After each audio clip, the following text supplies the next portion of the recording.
읽어주는 제입니다. 오늘은 12월 14일 목요일 노중입니다. 빛은 의인에게 비치며 마음이 정직한 사람에게는 즐거움이 샘처럼 솟을 것이다. 시편 97편 11절. 하늘나라는 저마다 등불을 들고 신랑을 맞으러 나간 열 처녀에 비길 수 있을 것이다. 그 가운데서 다섯은 어리석고 다섯은 슬기로웠다. 마태복음 25장 1절 2절. 주님을 기다리고 기쁨의 잔치를 준비하는 하루 보내세요. 샬롬 하울람. 신약 성경에서 교회와 예수 그리스도의 관계를 비유적으로 설명할 때 대체로 신부와 신랑의 관계로 설명을 합니다. 그런데 마태복음 25장에 나와 있는 슬기로운 다섯 처녀에 대한 비유는 교회와 그리스도의 관계를 신부 들러리와 신랑으로 설명을 하고 있어요. 그러니까 신약 성경 전체적인 비유와는 조금 맞지 않는 내용인 거죠. 이거는 마태복음의 매우 특수한 자료입니다. 그러나 전하려고 하는 바는 분명합니다.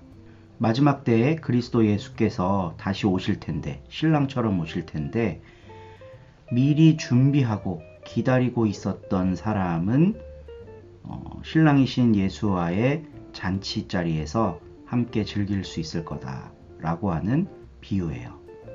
비유점이 바로 이 점입니다. 깨어서 준비하고 있어라. 우리는 어떤 방식으로 주님의 다시 오심을 준비할 수 있을까요? 열광적으로 기도하면서 준비할 수도 있을 거고, 교회에서 열심히 봉사하면서 준비할 수도 있을 겁니다. 근데 역사 속에서요, 그렇게 준비해 온 교회들이 건강성을 담보했느냐? 그러지 못했어요. 기도원에서 열광적으로 기도하면서 마지막 때를 준비했던 대표적인 예는 대체로 이단 종파에서 나타납니다. 우리는 준비라고 하면 뭔가 특별한 거, 평소에 하지 않는 거를 열심히 수행하는 거라고 생각하는데 그렇지가 않습니다. 그저 일상의 삶을 건강하게 살면 됩니다.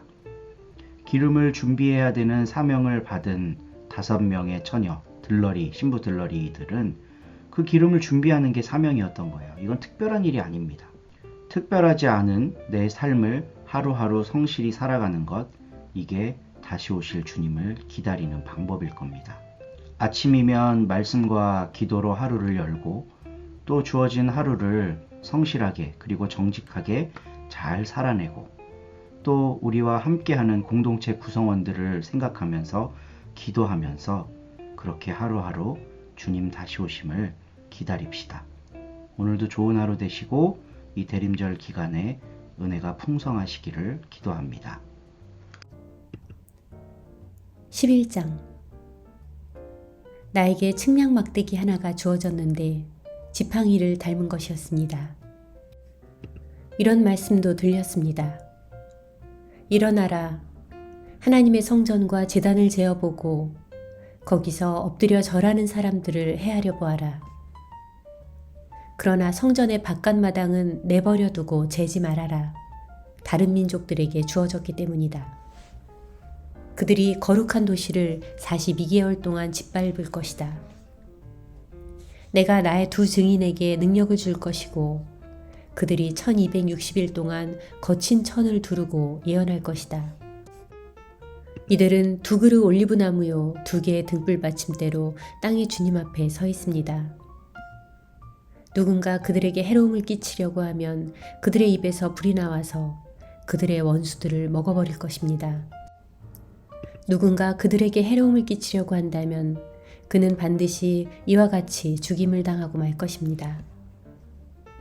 이들에게는 하늘을 닫을 권한이 있어서 자기들이 예언하는 날 동안 비가 내리지 않게 할 수 있습니다. 또 그들에게는 물에 대한 권한이 있어서 물을 피로 바꿔 놓을 수 있습니다. 그러고 싶을 때마다 온갖 재앙으로 땅을 칠 수 있습니다. 그런데 그들이 증언을 끝마치게 될 때 밑바닥 없는 구덩이에서 올라오는 그 짐승이 그들과 전쟁을 벌일 것입니다. 그리고 그들을 이기고 그들을 죽일 것입니다. 두 증인의 주검은 큰 도시의 큰 길 위에 버려질 것입니다. 그 도시는 영적으로 소돔이라고도 불리고 이집트라고도 불립니다. 그곳에서 그들의 주님도 십자가에 매달렸습니다. 백성들과 종족들과 언어들과 민족들에서 나온 사람들이 그들의 주검들을 3일 반 동안 볼 것입니다. 그들의 주검들이 무덤에 모셔지는 것을 허락하지 않을 것입니다. 땅 위에 자리 잡고 사는 사람들은 그들을 두고 기뻐하고 즐거워할 것입니다. 서로 선물을 보낼 것입니다. 이 두 예언자들은 땅 위에 자리 잡고 사는 사람들을 괴롭게 했기 때문입니다. 그러나 3일 반 뒤에 생명의 영이 하나님에게서 나와서 그 예언자들 속에 들어갔습니다. 그러자 그들이 자기 발로 일어섰습니다.